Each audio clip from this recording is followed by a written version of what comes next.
Il y a quand même besoin de certains garde-fous, parce que je vois un petit peu une dérive depuis quelques années, là, des remèdes qui sortent directement des boîtes de pétri et puis qui sont prescrits aux malades. Moi, ça me gêne. Hein. Et on voit cette accélération-là, surtout depuis le Covid aussi, hein, notamment en cancérologie, où il y a une demande qui est importante de mieux-être, de médicaments un peu miracles, si vous voyez. Les gens attendent ça, et donc certains remèdes sortent de boîtes de pétri et sont donnés directement aux malades. Là, je pense qu'il faut quand même mettre aussi une certaine régulation pour ce genre de choses. Bonjour tout le monde, bienvenue sur Nexus. On parle aujourd'hui de traitements alternatifs au cancer. Pourquoi alternatifs? Pourquoi certains traitements sont-ils aussi chers aujourd'hui parmi ce qu'on nous vend au premier abord? Et pourquoi certains médecins ne sont pas écoutés? On a la chance aujourd'hui de recevoir une médecin, une oncologue qui se bat justement pour essayer de montrer un monde qui existe aussi à côté, pas pour faire juste une autre propagande et remplacer ce qui existe, mais il y a parfois peut-être des traitements qui peuvent être plus accessibles aussi pour le corps. On en parle avec le docteur Djikossi qui sort Cancer, le pouvoir de l'alimentation. On va parler de la prévention, de l'alimentation. Notre invité n'a pas l'habitude des plateaux télé, donc on va prendre le temps de pouvoir creuser tous ces sujets-là. Bonjour docteur Éléonore Djikossi, merci d'être avec nous. Merci beaucoup, je suis ravie d'être parmi vous et puis honorée en même temps. Et comme vous le disiez, j'ai pas l'habitude des plateaux, effectivement. Mais c'est un des premiers. Oui, enfin un des premiers tout à fait, mais je vous remercie de me donner la parole en fait pour parler d'un sujet que je porte depuis très longtemps. Parce que je pense qu'il est temps de changer de paradigme dans la cancérologie. Ou en tout cas de pouvoir écouter aussi d'autres paradigmes. On ne comprend pas la censure qu'il y a aujourd'hui dès qu'on parle de cancer. Et par contre, quand on commence dans la santé, souvent, moi je dis regardez où sont les conflits d'intérêts, regardez où va l'argent et vous comprendrez pourquoi on ne peut pas parler de certains sujets.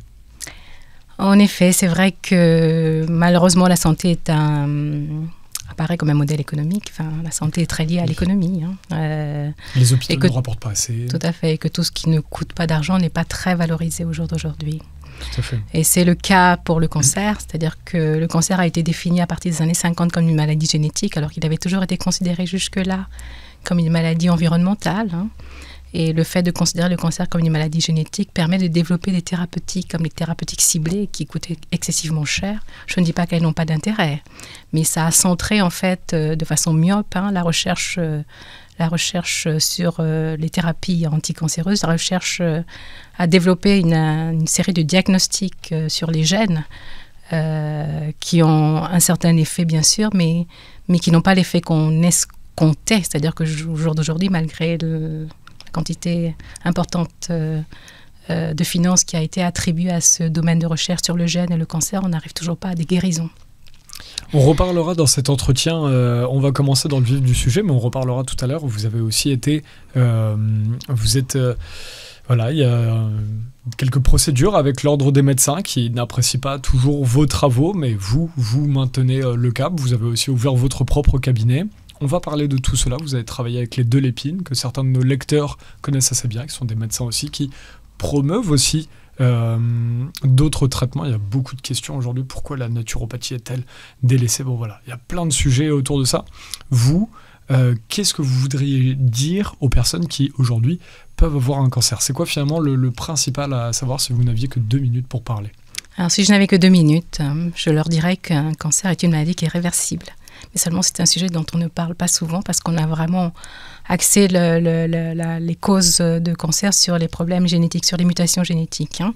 Mais on sait aujourd'hui que ce n'est pas le cas. Et d'ailleurs, Le Monde, en 2024, a publié les travaux du docteur Giacomo qui montraient qu'on pouvait induire un cancer. C'était chez la mouche, l'expérience, sans qu'il y ait de mutation génétique, simplement en créant un bug d'un gène. Et beaucoup d'expériences antérieures permettent de démontrer que le cancer n'est pas une maladie génétique. Et donc, si les gens ont la conscience que le cancer n'est pas une maladie génétique, qu'ils ont les moyens, que le cancer n'est pas une maladie génétique, donc pas une fatalité, donc ça leur permet de se mettre debout, de reprendre des forces pour pouvoir avancer dans leur thérapeutique. Et c'est ce que j'essaye de démontrer. C'est ce que j'ai écrit dans mon livre. Il existe énormément de cas de cancer réversibles qui ont été publiés sans que cela ne soit très diffusé au grand public.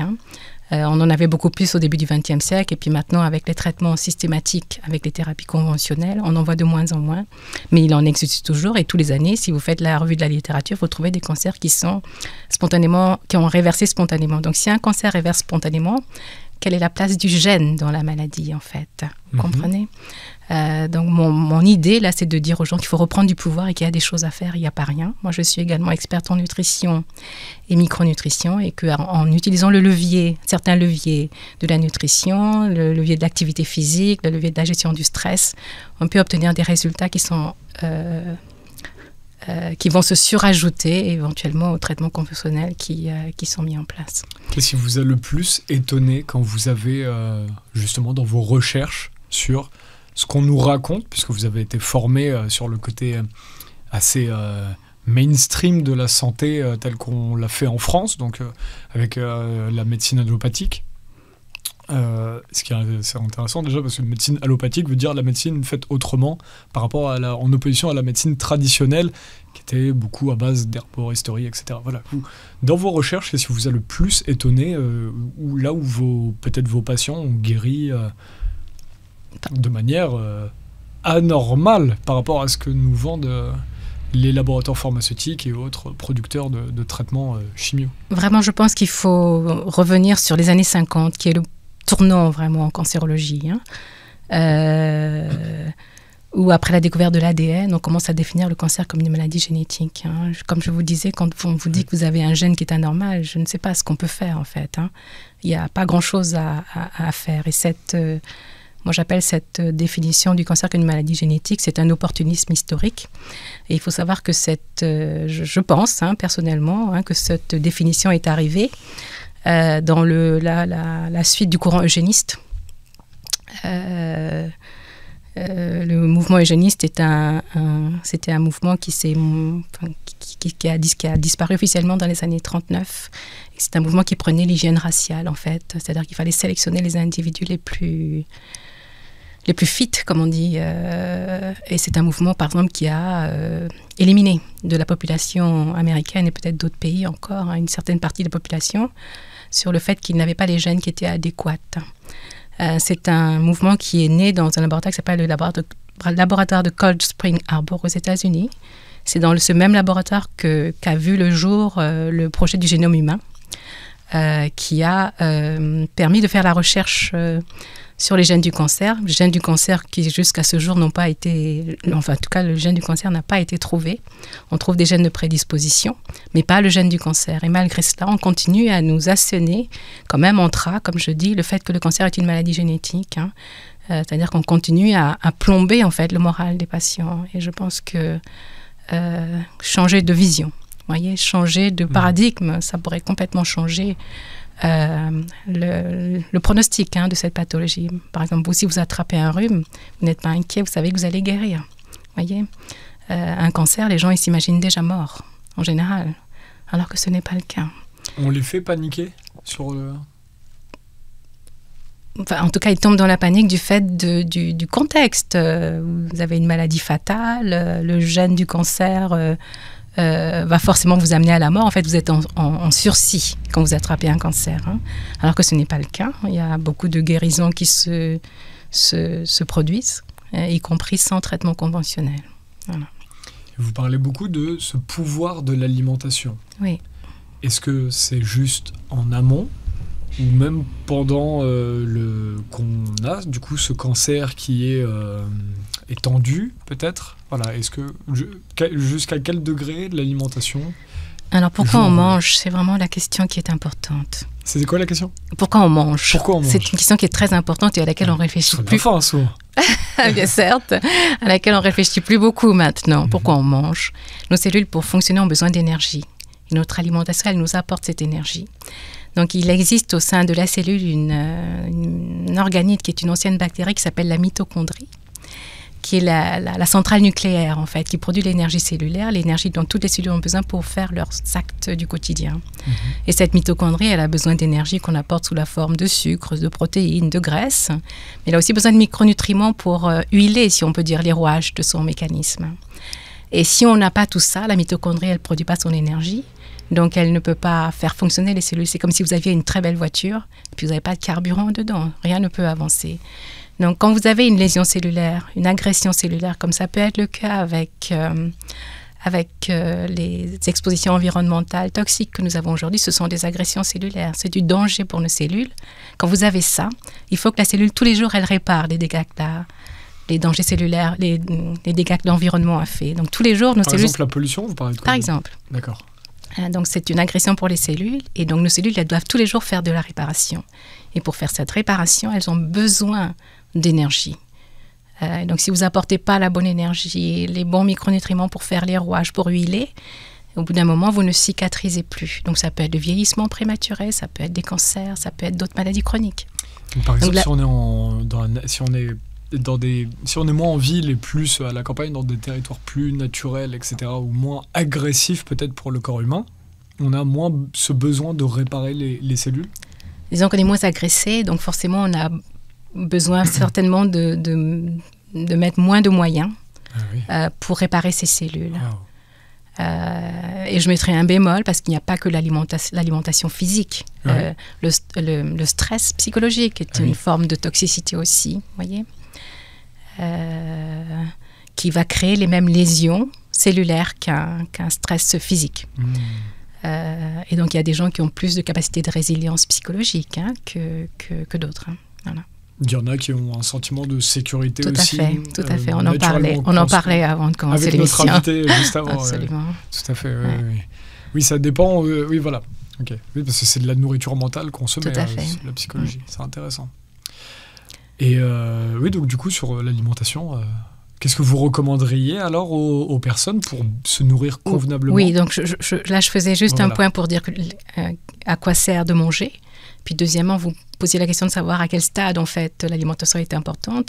Donc, si vous avez compris à quoi sert de manger, l'alimentation elle est importante pour la prévention, pendant les traitements, pour corriger également la toxicité des traitements de chimiothérapie, des traitements anticancéreux qui sont très toxiques aussi. Oui. Tous les traitements anticancéreux conventionnels sont des poisons cellulaires qui ont certainement leur utilité, mais dont il faut corriger les effets secondaires. Donc, l'alimentation sert à ça aussi. Et en post-traitement, les patients souvent sont fatigués, donc ça aide à la convalescence. Voilà. Donc, l'alimentation est utile à tout instant. Il n'y a pas un moment où l'alimentation n'est pas utile.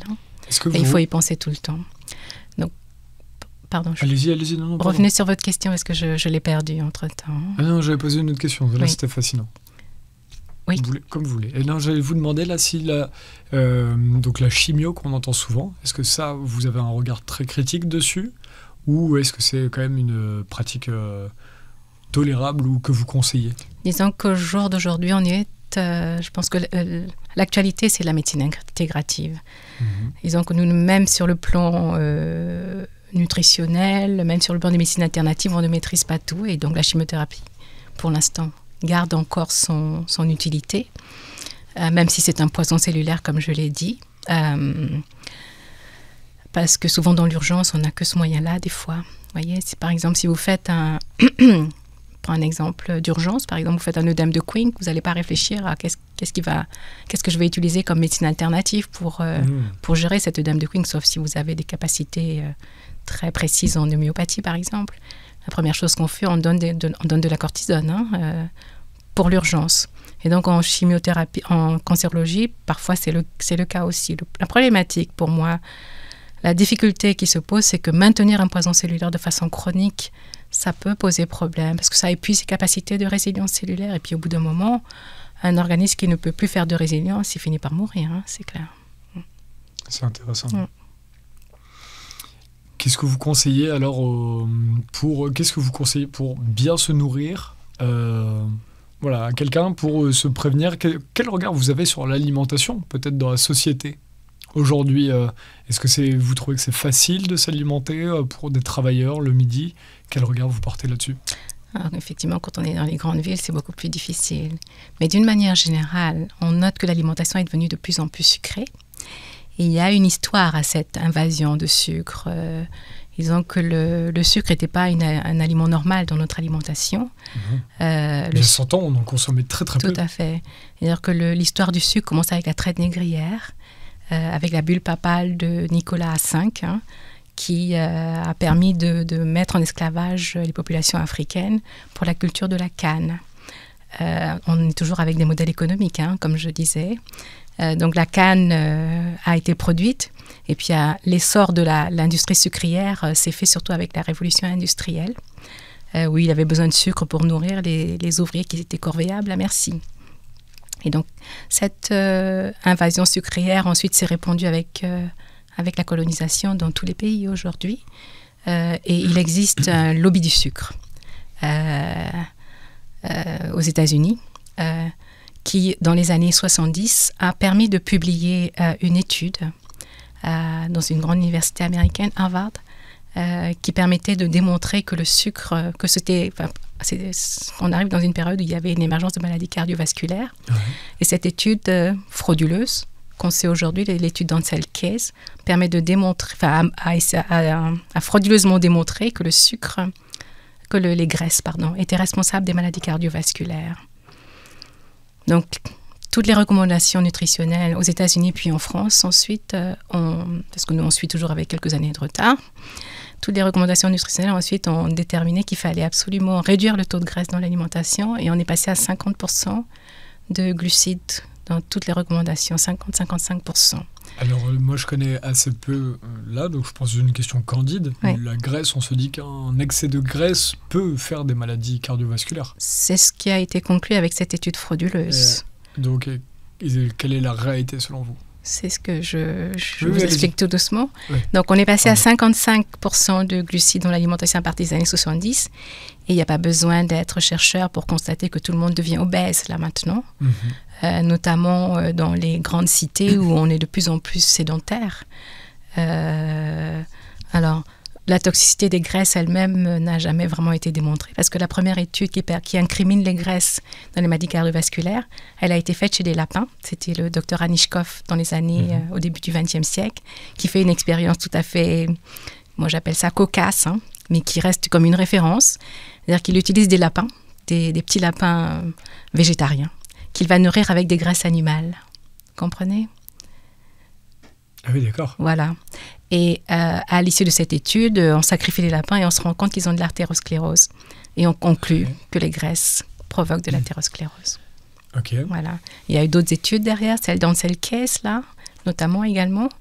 Donc, vous voyez, l'histoire s'est bâtie sur des, entre guillemets, erreurs scientifiques. Oui. Et aujourd'hui, moi, je pense qu'il faut absolument réduire, chez les personnes sédentaires en particulier, et même pour la population en général, adulte, le taux de sucre, la quantité de sucre dans l'apport calorique.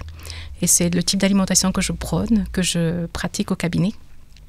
Des régimes qui sont pauvres en sucre et même très pauvres, comme le régime cétogène, qui reste très décrié en France, alors qu'il y a de plus en plus d'études qui démontrent son efficacité, notamment dans les tumeurs cérébrales, où il y a des études, des cas qui sont publiés tout le temps. Et d'ailleurs, je signale qu'il y a, par exemple, en fin d'année, en mois de septembre, je crois, le premier congrès sur le régime cétogène qui va se tenir en France.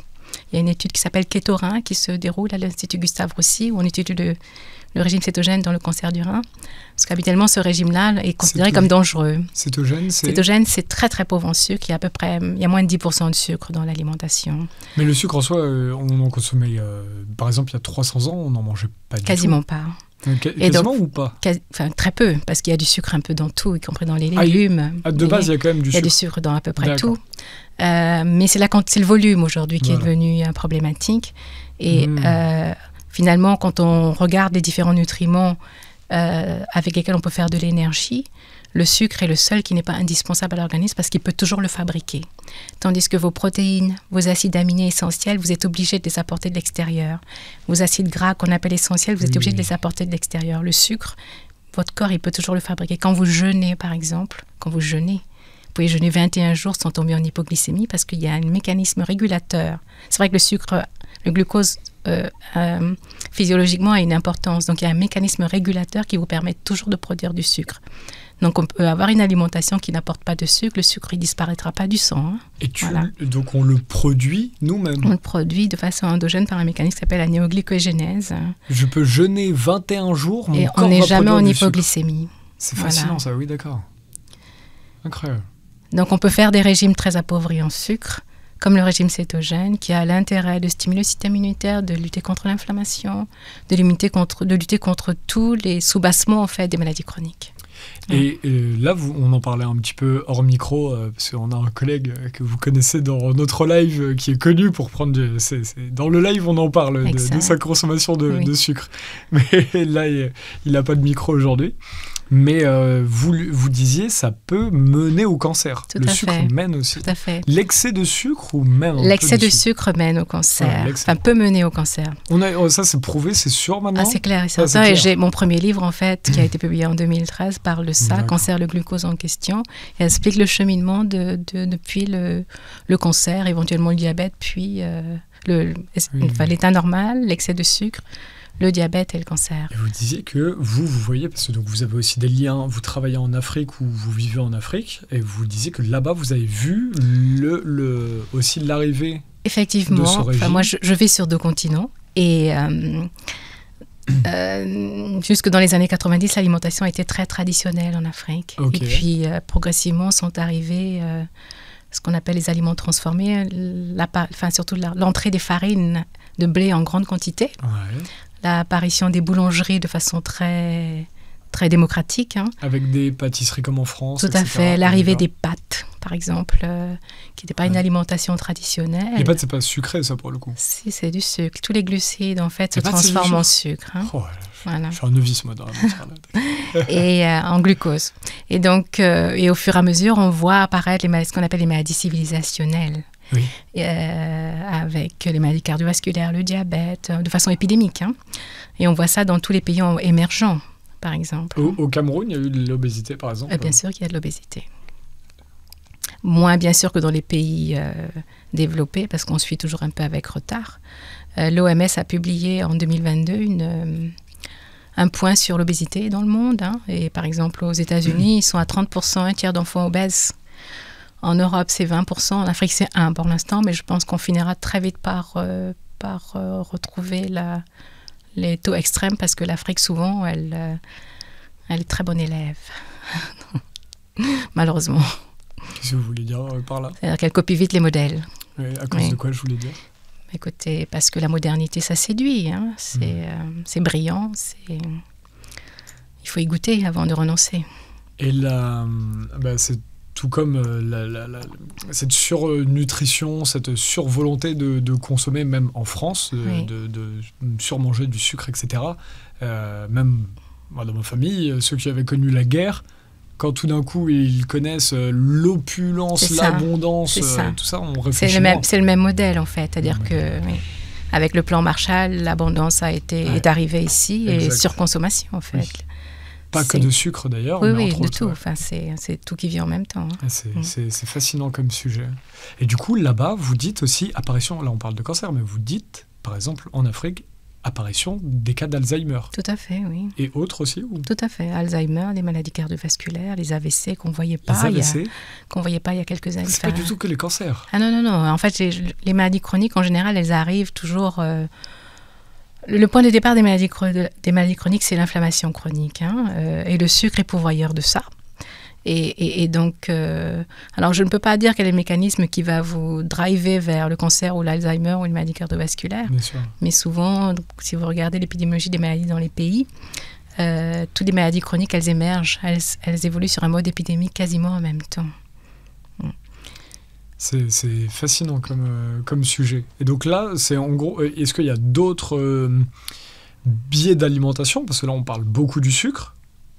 Alors, on parle beaucoup du sucre. Est-ce qu'il y a d'autres biais d'alimentation ou là, vous faites un gros focus sur le sucre? Je fais un focus sur le sucre parce que c'est quelque chose qui est facile à contrôler, voyez-vous. C'est très difficile. Voilà, c'est très, très facile de dire, OK, on va changer d'alimentation, on va enlever le sucre. Mais il se pose également un autre problème. Mais des fois, on ne sait pas, parce que si c'est dans les farines, dans les pâtes... Exactement. Oui. Tous les glucides, en fait, se transforment en sucre. Ah ouais. Par exemple, une baguette, si vous voulez convertir en morceaux de sucre, c'est à peu près une vingtaine de morceaux de sucre, vous voyez. En équivalence. Hein. Et le pain complet, tout ça. C'est pareil. C'est du glucide aussi. Bon, il ne s'agit pas de dire qu'il faut empêcher les gens de manger du pain complet. C'est la quantité. C'est la quantité. C'est la quantité. Et, moi, je mange beaucoup de pain. La problématique qui se pose dans notre alimentation moderne, et en particulier dans les pays développés, c'est que les sols sont pauvres et que l'alimentation est devenue maintenant très micronutritionnellement pauvre, c'est-à-dire très pauvre en nutriments, très pauvre en vitamines. Et ça, c'est un problème aussi. Une pomme, aujourd'hui, a perdu 90% des nutriments par rapport à une pomme d'il y a 100 ans. Et on voit réémerger de la malnutrition. Dans les bilans que je fais, moi, je suis effarée de voir, par exemple, une carence qu'on voyait de façon ancestrale qui donnait au 19e siècle ce qu'on appelle la pelagre. Hein. C'était une démence. Hein. La carence en vitamine B3, on voit réémerger, y compris chez les jeunes, qui sont très sensibles au discours médiatique, hein, qui aujourd'hui dit qu'il faut réduire la quantité de protéines dans l'alimentation. Donc les jeunes deviennent... Il y en a qui disent ça? Ah oui? Oui, protéines animales.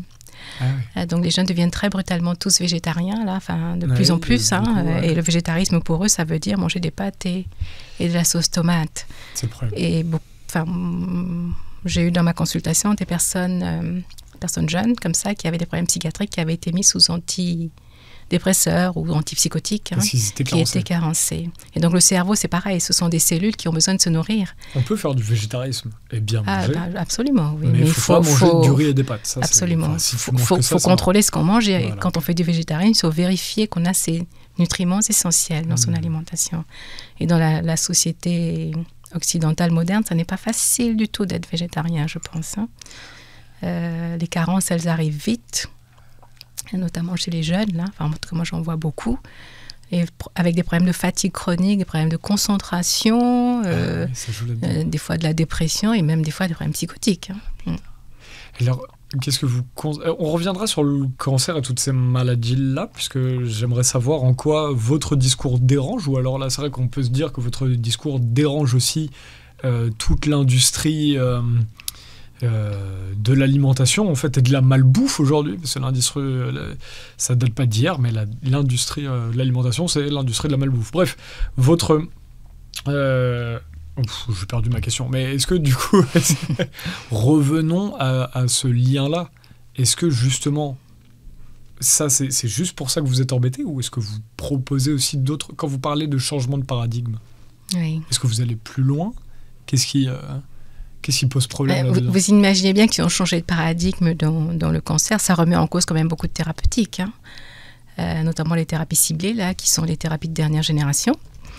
Ça remet en cause toute l'industrie, une certaine partie de l'industrie des tests diagnostiques aussi, qui sont basés sur l'expression de certains gènes. Ça remet en cause une certaine forme de prise en charge de la maladie, hein, la prise en charge guerrière, là, qui se fait de façon chronique, des chimiothérapies, thérapie ciblée de façon chronique. Ça remet en cause ça. La thérapie que j'appelle la thérapie de terrain, ça ne coûte pas aussi cher quand même que toutes ces thérapies-là. Donc sur le plan économique, c'est quand même moins, ça rapporte quand même un petit peu moins d'argent que les médicaments. Voilà. Les médicaments aujourd'hui, c'est énorme en coût.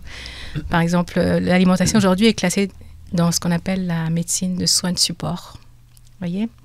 Une espèce de médecine comme ça, qui n'a pas beaucoup d'importance. Vous voyez, soins de support, parfois soins parallèles. Alors que pour moi, c'est la médecine de base, en fait. C'est-à-dire qu'on devrait offrir ça avant même de réfléchir à d'autres solutions thérapeutiques. Et là, donc, vous décrivez ce qu'on en parlait hors micro, de business model, finalement, de la santé. Ça, c'est mon point de vue personnel et je ne dis pas... On n'est pas obligé absolument. On peut en parler, mais c'est mon point de vue. Je trouve qu'aujourd'hui... la santé ressemble à un business model, c'est-à-dire qu'on produit de la maladie avec nos modes alimentaires, avec nos modes de vie, des maladies chroniques qui vont alimenter une certaine industrie du médicament. Par exemple, si on prend le cas, par exemple, du diabète. Pour moi, le diabète, c'est une pathologie qu'on peut résoudre simplement avec des moyens nutritionnels, avec de l'hygiène de vie. Or, un diabétique aujourd'hui, diabétique de type 2 par exemple, il est traité par des médicaments. Et au fur et à mesure du parcours du diabète, on ne fait qu'augmenter la quantité de médicaments, voyez. Et ces médicaments-là vont être pris à vie. Imaginez le coût de tout ça, alors que simplement en changeant le mode de vie, on arrive à bout de cette pathologie. Et de façon très rapide en général. La prise en charge d'un diabète de type 2, comme j'ai pu l'avoir au cabinet, avec un traitement, avec une modification de l'hygiène de vie, réduction de l'apport en sucre, comme on le faisait au 19e siècle. Un diabétique, il était traité avec quasiment 0 sucre. Et le médecin goûtait les urines pour savoir si elles étaient sucrées. C'est comme ça qu'on savait s'ils allaient bien ou pas. Revenir à ces modèles-là, pauvres en sucre, faire bouger les gens un petit peu, gérer le stress. En général, en 6 mois, on peut obtenir une réversion complète de ce diabète. Donc, si vous allez sur mon blog, vous trouverez des témoignages. Et je ne suis pas la seule. Par exemple, je vous parlais du site Eat Fat to be Fit, où il y a ce que j'appelle les héros. Ont témoigné de ce genre d'alimentation et comment ils ont perdu l'excédent de poids et comment ils ont réversé leur diabète. C'est extrêmement intéressant. Quand vous comparez ce modèle qui coûte que de la nourriture, si on peut dire, quelques micronutriments qui ont leur coût, bien sûr, mais il n'y a aucune commune mesure avec des thérapies antidiabétiques, notamment les dernières à la mode, là, les agonistes GLP-1, ça s'appelle comme ça, qui sont injectables. Donc, il y a eu beaucoup de publicité récemment parce que ça fait maigrir les gens sans qu'ils fassent d'efforts. Malheureusement, ça les dénutrit aussi. Ce sont des thérapeutiques antidiabétiques qui ont leurs effets secondaires, qui ne sont pas négligeables, des pancréatites et même chez les souris, des risques de cancer du pancréas. Voyez, quand vous mettez sous ces coups-là en balance plus des gens qui risquent d'aggraver leur situation avec d'autres pathologies et puis qui finalement ne retrouvent pas une condition de vie, un bien-être, vous voyez, par rapport à quelqu'un qui change son alimentation, qui retrouve de l'énergie, de la joie de vivre. On se questionne en fait, pourquoi ce modèle il perdure alors qu'on n'apprend pas aux gens à manger. C'est fascinant. Et quel régime vous conseillez? Comment vous conseillez? Pauvre en sucre. C'est pauvre tout, en juste sucre. Pauvre en sucre. Et pauvre en sucre pour moi. Mais sinon, le reste, on mange ce qu'on veut, à part du sucre. Alors, disons qu'il faut ses protéines, bien sûr. Il faut son apport protéique normal, il faut ses graisses. Et donc, quand on enlève le sucre, ce qui va remplacer pour qu'on ne soit pas en déficit calorique, c'est la graisse, en général. Voilà. Le sucre produit aussi de la graisse, mais de la mauvaise graisse. Le sucre produit de la graisse, bien sûr. C'est la forme de stockage du sucre. Mais ce sucre, ces graisses-là, en général, le sucre, en général, il va d'abord charger le foie. Comme des oies gavées. Vous voyez, les oies ne sont jamais gavées de la graisse, on revient dessus. Pour faire du foie gras, on ne donne pas de la graisse aux oies. On leur donne du blé, des figues, du pain. Et quand les capacités de combustion, quand on ne peut plus brûler son sucre, en fait, on va le stocker. Et la forme de stockage de l'énergie, celle qui prend le moins de place, c'est la graisse. Et donc, quand on mange beaucoup de sucre, la première chose qu'on va faire, c'est du foie gras, par exemple, comme les oies. Et ensuite, on va stocker la graisse autour des viscères. Et cette graisse-là, ce n'est pas que de la graisse stockée. C'est de la graisse avec de l'inflammation, vous voyez, avec ce qu'on appelle du stress oxydatif. Un stress oxydatif qui est le lit des maladies chroniques dont on a parlé.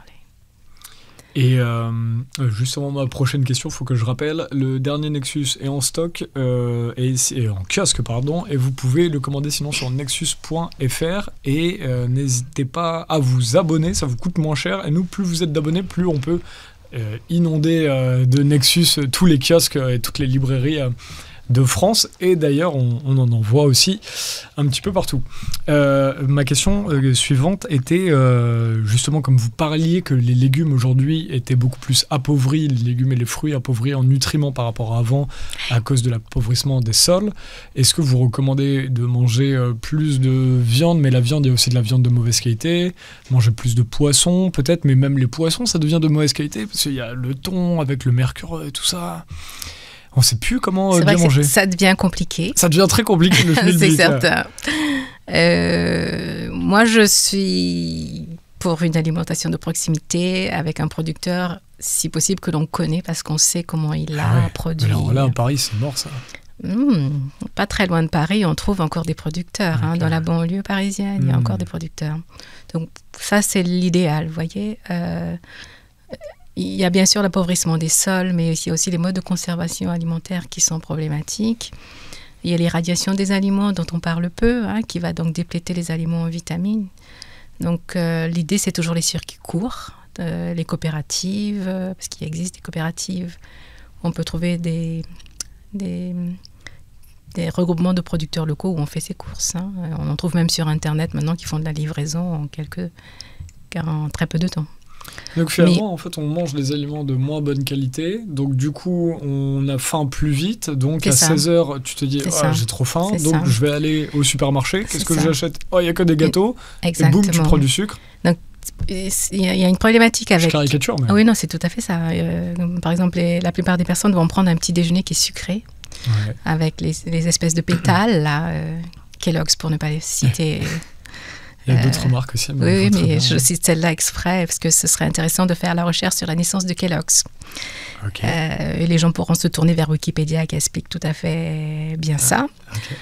Donc, ils vont prendre des pétales qui sont très vite digérés, très aisés à digérer, donc très faciles à avaler aussi. Et donc, ça, c'est du pur sucre qui va leur faire un pic de glycémie au niveau sanguin. Dès le matin? Dès le matin, très tôt, très rapide. Donc ce pic de glycémie, bien sûr, ça donne un coup de boost, un petit coup de dopamine, donc on se sent bien, mais ça ne va pas durer longtemps. Combien de temps? Matin 2 heures? Très court, 2-3 heures par exemple. 2-3 heures, Et donc ensuite, ce pic de sucre, vous savez que le corps adore les équilibres, ce qu'on appelle l'homéostasie, et donc il n'aime pas avoir trop de sucre, parce que le sucre il est régulé pour rester autour de 1 gramme par litre. Donc il faut faire rentrer vite cet excès de sucre dans les cellules, et du coup le corps va pulser une quantité d'hormone qui s'appelle l'insuline pour faire rentrer le sucre dans les cellules. Et faisant cela, il va créer une toute petite hypoglycémie qui dit au cerveau, il faut que je remange. Et donc, les gens peuvent rester dans ce cycle permanent comme ça, de manger du sucre, avoir un boost, puis retomber en énergie, et puis remanger. Et c'est ce qu'on observe souvent avec les enfants. Par exemple, vers le coup de 11 heures, ils commencent à avoir de l'agitation dans les salles de classe, par exemple. Parce qu'ils ont un petit déj trop sucré. Parce qu'ils ont un petit déj trop sucré et que vers le coup de 11 heures, la petite hypoglycémie les met en agitation complète. C'est intéressant. Donc en fait, oui, vous dites le corps en fait a besoin d'être équilibré. Il faut arrêter de lui faire des shots de... Tout mais à même fait. le café, de lui faire de... J'ai envie de me... Shot... Le café, c'est comme une sorte de... C'est comme de la cocaïne, quoi. Ça va être très bas, être un peu haut, et puis ensuite tu redescends. C'est moins fort. Mais c'est un peu le même principe. Pas exactement le même principe que le sucre. Le café a moins de... Ah oui, que le sucre. Oui. Non, mais le café, c'est pareil. Ça peut aussi te mettre... Si t'en prends trop, tu vas avoir une redescente. Tous les excès sont forcément... Tous les excès. Nuisibles. Voilà, ok. Et quand on peut. Oui, donc la notion des protéines là est importante aussi parce que les protéines coûtent un peu plus cher que les glucides. Il y a ce côté-là aussi, c'est-à-dire qu'acheter un paquet de pâtes, c'est pas la même chose qu'acheter un bon beefsteak par exemple ou un bon poulet. Donc les glucides coûtent peu cher. C'est pour ça que les étudiants se nourrissent de pâtes. Mais oui. En termes de bénéfices, c'est pas du tout la même chose parce que dans vos protéines, vous allez trouver des acides aminés. Les protéines animales sont celles qui concentrent le plus de micronutriments, par exemple, à ce jour. Donc, il faut de la protéine dans l'assiette. Après, selon la culture des gens, ça va être soit un mix de protéines végétales, animales, soit pour certains végétariens que de la protéine végétale. Et il faut aussi de la graisse. Vraiment, j'insiste pour qu'on réhabilite les graisses. Moi, je suis une très grande consommatrice de graisse et je ne suis pas obèse. Enfin, j'ai une corpulence qui est normale. Ça n'a pas l'air obèse. Donc voilà, donc je suis une consommatrice de graisse et je recommande... Sous quel format? Tout ce qu'on appelle toutes les bonnes graisses, bien sûr. Ouais. Qu'elles soient saturées, polyinsaturées, monoinsaturées. C'est du beurre, du coup, la graisse? Pardon, mais graisse saturée, c'est du beurre. Ouais, voilà. La graisse de coco, l'huile de palme aussi, qu'on a beaucoup... les huiles en général. Qu'on a beaucoup diabolisée. Moi, toute ma culture est basée sur l'huile de palme. D'accord. Et puis les graisses monoinsaturées comme l'huile d'olive, que tout le monde, que la plupart des gens aiment bien. Les graisses polyinsaturées en petite quantité, comme vous en trouvez dans l'huile de colza, que les gens connaissent bien aussi. Passionnant. Mais omettre les graisses de l'alimentation, je pense que c'est une erreur, parce que si vous omettez les graisses, vous allez consommer plus de glucides. Voilà. Ouais, extrêmement intéressant. Et donc, juste pour parler de ça, effectivement, c'est vrai, finalement, ça peut... On est diabolisé aujourd'hui, juste pour parler de remanger correctement. Normalement, ce que faisaient nos anciens, c'est-à-dire que par le passé, les gens n'avaient pas de sucre, et ils avaient surtout très peu de produits transformés. Toutes ces barres chocolatées, tous ces bonbons, enfin, une période, je ne dis pas qu'il faut les enlever, parce que l'alimentation a besoin de plaisir aussi, mais c'est l'excès qui pose problème. Et alors, on arrive vers la fin de l'entretien. Il faut qu'on parle de ce qui vous était arrivé avec vos proches, non, les personnes avec qui vous travaillez. Donc, il y avait notamment le couple de l'Épine, on en a parlé en début d'entretien, qui était à Garches, l'hôpital où était aussi le professeur Perron, avec qui nous avons fait plusieurs projets à Nexus d'entretien aussi. Qu'est-ce qui s'est passé ? Il y a eu donc cette crise où vous avez été associé aux travaux de l'Épine qui étaient mal vus, donc c'est ce que vous m'expliquez.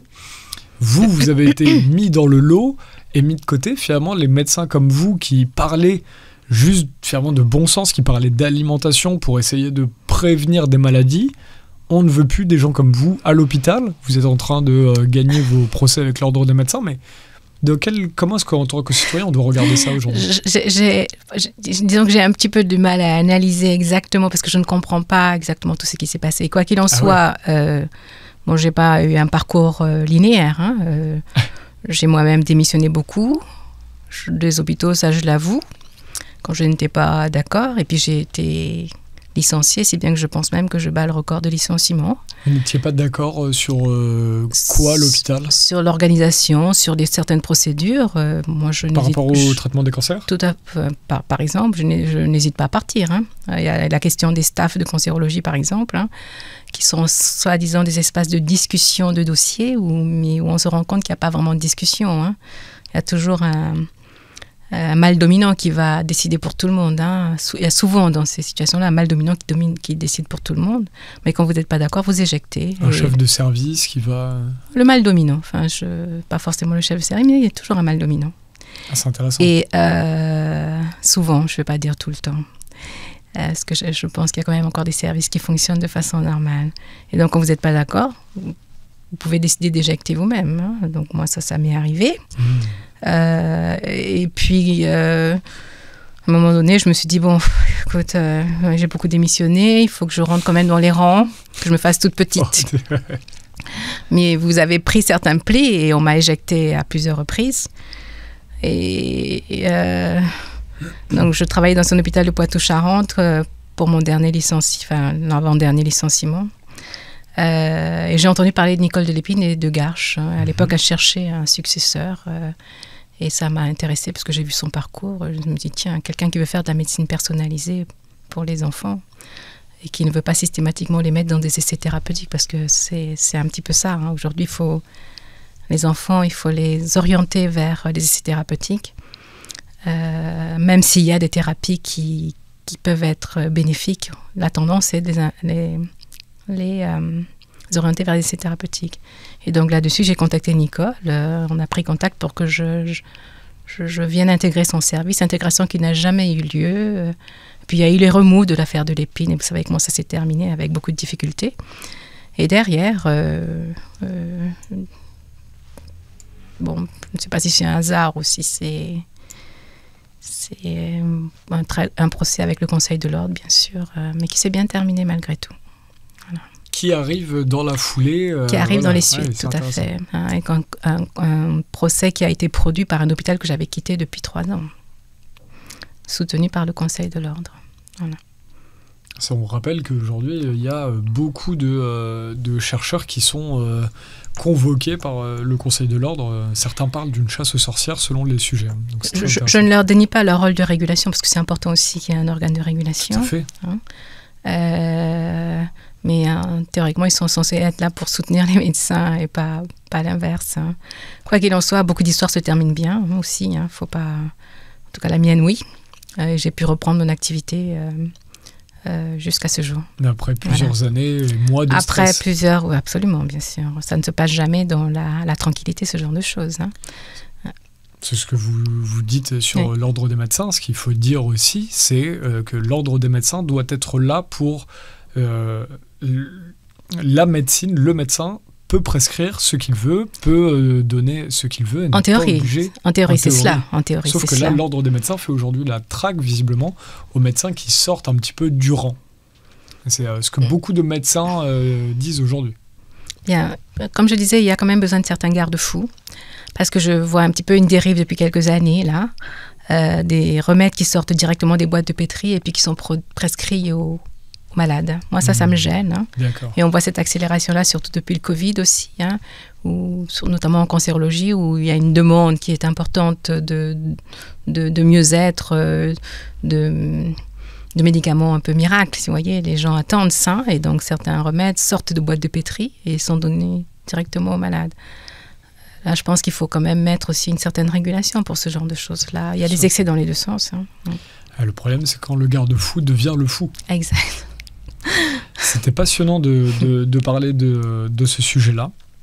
Est-ce que vous vouliez parler... Ah oui, vous m'avez parlé aussi, il fallait rappeler ça, vous m'avez parlé de l'orthorexique, parce qu'on parlait des deux extrêmes, effectivement. C'est comment on était en train d'échanger avant d'ouvrir les caméras. Qu'est-ce qu'on pourrait conseiller à des personnes pour reprendre en main leur alimentation aujourd'hui ? Et vous dites qu'il faut déjà réapprendre à se faire à manger. C'est vraiment la base. Mais là, ce que vous avez dit depuis tout à l'heure, c'est aussi apprendre à discerner quels aliments peuvent être bons, de moins bons. C'est vrai que c'est quand on n'est pas accompagné aujourd'hui. Ça, c'est vraiment pas facile. De savoir si le producteur local fait vraiment de la bonne nourriture, etc. Après, c'est une question d'apprendre à connaître et faire confiance. Hein. Quand on connaît son producteur local depuis longtemps, on sait comment il travaille. Même découvrir un producteur local, ça ne veut pas dire qu'il est tout de suite non, bien sûr que non. Sain et serein. Tout le monde vit d'économie aujourd'hui et on peut tricher partout.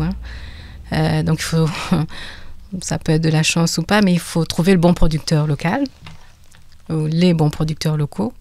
Mais je pense que, quel que soit le produit qu'on achète, je pense que l'important, c'est de limiter la quantité de produits transformés et de cuisiner, de choisir ces produits les plus frais possibles et puis de cuisiner chez soi. Au moins, on a ces étapes-là où on sait ce qu'on fait. Alors qu'un produit transformé, un plat cuisiné, par exemple, vous ne connaissez pas l'origine du produit, vous ne connaissez pas comment il a été travaillé, qu'est-ce qui a été rajouté comme additif dedans, voyez. C'est tout ça. Donc, il faut revenir au basique, en fait, hein, pour tout. Hein. C'est comme pour dormir. Hein. Faut revenir aux choses simples. Hein. Un bon lit, une chambre dans laquelle il n'y a pas de téléphone. Du stress, réguler le stress. C'est ça. Prendre de la lumière dans la journée, ce qu'on ne fait plus, en fait, parce qu'on vit beaucoup en intérieur. Et oui. Là, vous êtes dans une pièce, il n'y a que des rideaux. Il faut qu'on revienne au basique, vous voyez, c'est ça. On a oublié les choses simples de la vie et nos cellules, elles fonctionnent de façon très simple. Hein. On a oublié le rythme profond. Exactement, oui. Donc, c'est ça. Et alors, juste avant qu'on termine, justement, qu'est-ce qui vraiment vous faisait enrager dans ce rapport quand vous avez parfois quitté des hôpitaux, sans citer des exemples précis, mais au-delà des comportements on va dire, de travail que tout le monde peut vivre, hein, ce truc avec le mal dominant, etc. Tout le monde peut même dans le journalisme, il y a des problèmes de ce truc-là, etc. Là, mais au niveau de santé, est-ce qu'il y a eu des moments où vous vous êtes dit, mais c'est pas possible de prôner que cette médecine-là, que ce truc-là? Est-ce qu'il y a des trucs au niveau médical qui vous a fait, personnellement, enrager? Je peux citer beaucoup de choses. Hein. Oui. L'arrivée de la T2A, ça a été un traumatisme pour beaucoup de médecins. Tarification à l'activité. Donc plus vous travaillez... Chaque acte de médecine était tarifié depuis les années 2010. Il y a des choses qu'on ne peut pas quantifier de cette façon-là. L'éducation ne peut pas être quantifiée de cette façon. Alors le T2A, c'est plus vous faites d'actes. Chaque acte a un coût. Donc voilà. Ça pousse à faire des actes, par exemple. Donc ça ne pousse pas à faire de la prévention, par exemple? Par exemple, oui. D'accord. Et donc certains actes ont été valorisés avec ce dispositif et d'autres pas, comme la prévention d'ailleurs, qui est quasiment inexistante actuellement. On discrimine la prévention aujourd'hui? Je pense que oui. Et quand on parle de prévention, on va vous parler surtout de dépistage, qui pour moi n'est pas de la prévention, mais du diagnostic précoce. La vraie prévention, elle est en amont. Hein. Faire des mammographies, faire des hémocultes, je ne dis pas que ça n'a pas de sens. Mais pour moi, ce n'est pas de la prévention, c'est du diagnostic précoce. La vraie prévention, elle est dans l'hygiène de vie, en fait. Et donc, cette tarification à l'activité, je pense que je ne suis pas la seule à dire que ça a été un tournant qui a amené à une certaine détérioration en fait, de la qualité des soins à l'hôpital. Hein. Pourquoi? Écoutez, si vous avez des actes qui sont plus tarifiés, vous allez avoir tendance à favoriser les actes qui sont plus tarifiés et délaisser. D'accord. Ce qui n'est pas... Mais oui, bien sûr. Sinon, votre budget à la fin, il n'est pas équilibré. Ça, par exemple, dans mon métier... Ah oui, carrément. Dans mon métier en particulier, en cancérologie, moi, la tendance actuelle, c'est de traiter les personnes qui sont atteintes de cancer de façon continue, sans jamais de pause thérapeutique. Hein. C'est-à-dire qu'ils vont avoir des traitements qui sont toxiques au long cours. Même quand ils sont en rémission, ce qu'on appelle la rémission, même quand on ne voit plus de maladie. Hein.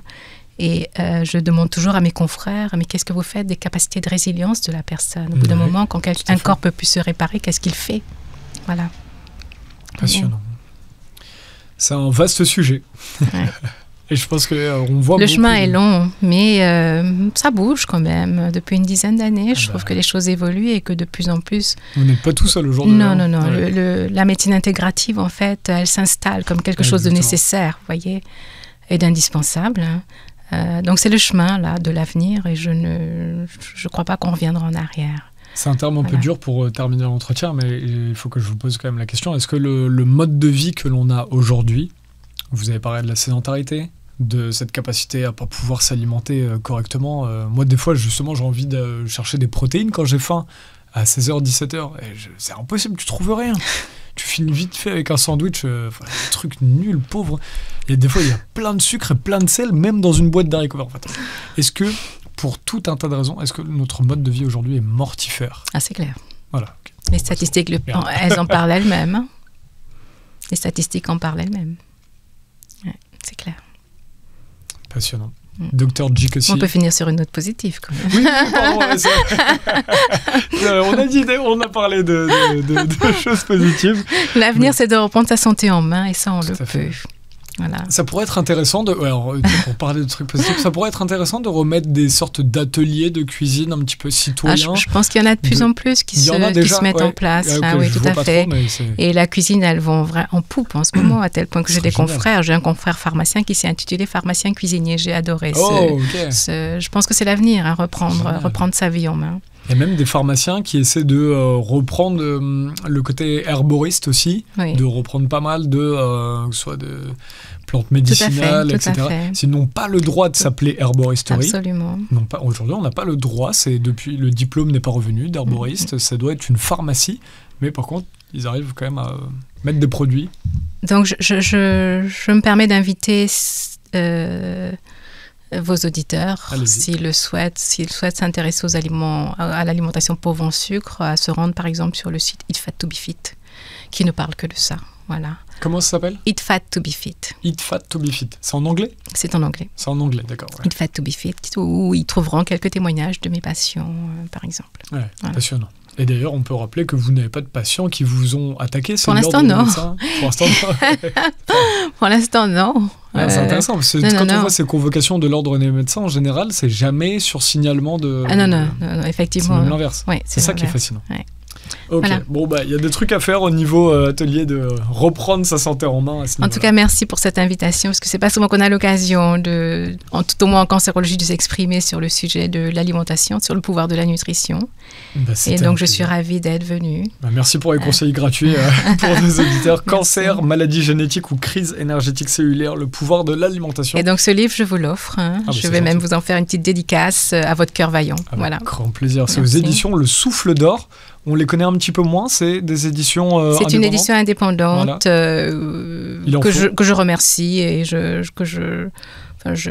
c'est Yves Michel qui est à la tête du Souffle d'Or et je le remercie pour son courage parce qu'il a eu la force de publier mon livre. Oui, on connaît un petit peu moins, mais on les suivra à l'édition Le Souffle d'Or parce qu'on a besoin d'éditeurs engagés et d'auteurs engagés et de médecins.